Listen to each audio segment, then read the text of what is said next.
All right, guys, you ever see a check engine light that's basically become part of the dashboard? This one's been on since 2019. Not kidding. All right, moment of truth. Let's see what this thing's been hiding. Oh, wow, that can't be right. 32 codes? So I plug in my scanner, expecting...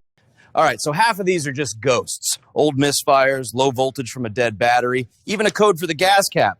But a couple of these... All right, first up, classic. Gas cap code. Let's see if this is as easy as it looks.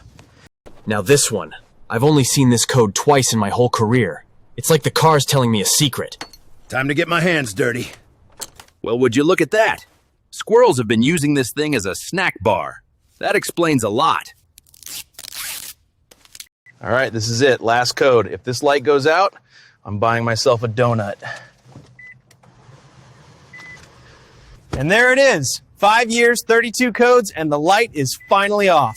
Feels like I just won the lottery.